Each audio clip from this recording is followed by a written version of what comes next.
All right, folks, it's that time. Flav is off on another one of her horse junketings. Only this time, she's going to a place where the really wild things are. So like the wild things that outwild Flav. That's right, it's the first horse junketing of the year, 2023. And we are going first to South Africa and then to Botswana. And I'll spend about 4 days in each location. So this is really different. You know, we know I go to places where there's nothing out there, or maybe, I don't know, in Mongolia, yeah, there were wolves, so there was something there. But this is like the land of stampeding elephants and giant cats, and I don't think it's going to look anything like Out of Africa in the film, you know, the glorious moments. But it's definitely going to be a horse junketing and an adventure.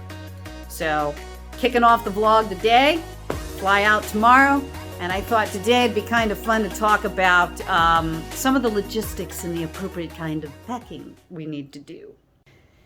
So one of the big challenges for this trip has actually been packing within the required weight limits, which, I don't know, I mean, most of the time when we fly, and frankly on these trips, I am careful about weight.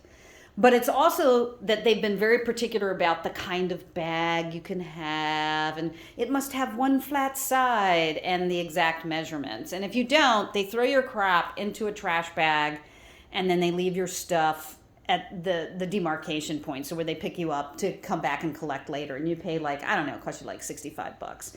So to not wear the trash bag of shame for my belongings, I use this as an excuse to practice, once again, a really efficient way to pack. Now, I don't know about you all, but if you have good bags that are well designed to travel, you can find that your suitcase weighs 5 to 7 pounds itself. So that knocks you down to like 28 pounds of clothing, right? And if you pack well and you know how to roll your stuff, I don't know, it's the kind of thing they like treat you in the military and at boarding school and stuff, you can actually fit an awful lot of material into a small thing. But I didn't want to give up 6 or 7 pounds to the weight of the suitcase. Plus, it can only be flat on one side. So I use this as an excuse to go ahead and buy a couple of really light travel duffel bags, none of which weigh more than like 9 ounces when they're empty. But that was one of my ways of eliminating it. The second challenge is they want your carry-on to be no more than 11 pounds. And that's because we're actually coming back and we're flying around on these small charter planes. So I get that, but they want 11 pounds. And at the same time, they're saying, power outages, we need you to bring extra battery rechargeable bricks. Those things are heavy. So I've done a lot of weighing and I've done a lot of testing, and we'll go through kind of what I've worked out as somebody with experience and then having to take it to a new level. So this right here should be plenty durable enough for a couple of trips and for what I'm really asking it to do. It may not last 5 years and be real sexy, but it'll do it. My goal with this is that this is what I need on the plane, plus enough to survive about a day or two without needing laundry or anything. And frankly, it has enough in here that if my other luggage were lost, I still have a change of clothes, a change of underwear. I've got chaps, I've got leg wraps, my helmet, bandanas, and the most critical of toiletries. And, you know, things like my medication or something that I can't replace. Or, such as you probably saw, the glasses that are on my face, along with the backups, which you've seen me with before. So essentially, this is what I have. And yeah, it weighs more than 11 pounds, but I've got a strategy for that. Okay, so what's the strategy? Well, we look inside my checked luggage. Here's the small duffel. And what will happen is that small duffel will become the duffel. So I fly into Johannesburg. I'm going to spend a couple of nights there, get to see the city. And then when the time comes to be picked up by the outfitter, I will have shifted only the most critical items that meet that 11 pounds into that bag. And then everything else will go into my duffel. Now, the big duffel weighs about 9 ounces. And right now, it actually weighs right about 20 pounds with all the clothing that's in there. So I know that I can get over everything else that I need from the other bag. Once I'm there with the outfitter, yeah, my bags aren't getting lost. I know it'll go in there and I'll have everything I need and probably not max out at more than 26 or 27 pounds. When I did the test weighing, I think the heaviest it ever was 28.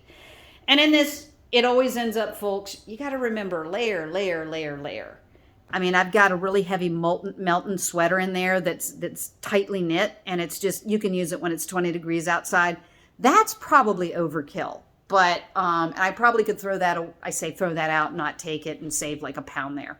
But right now I'm well within restrictions, and I bet you I'm going to weigh less.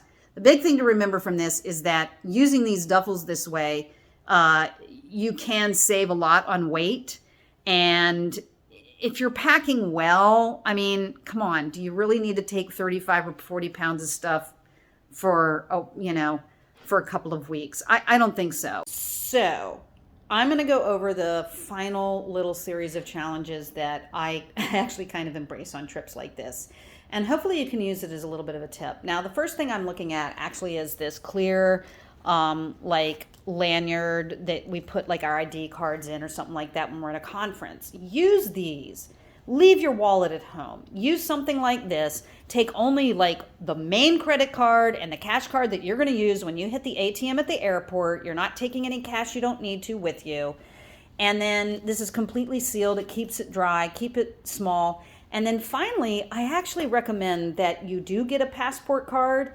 Yeah, it's not going to get you back in the United States except from someplace like Mexico or Canada, but it will help you if your passport is taken.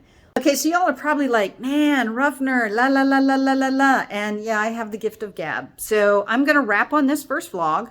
Hopefully this was actually helpful. It isn't just my challenge. This will get me through 2 weeks of travel and across a wide range of temperatures and with safety and security. But it could go much longer if it needed to. So just keep that in mind. Meanwhile, look forward to tomorrow because we're getting on a plane and we'll definitely, a lot of people do the airplane talk. We're going to do it too. See y'all soon. Getting ready for Horse Junketings 2023.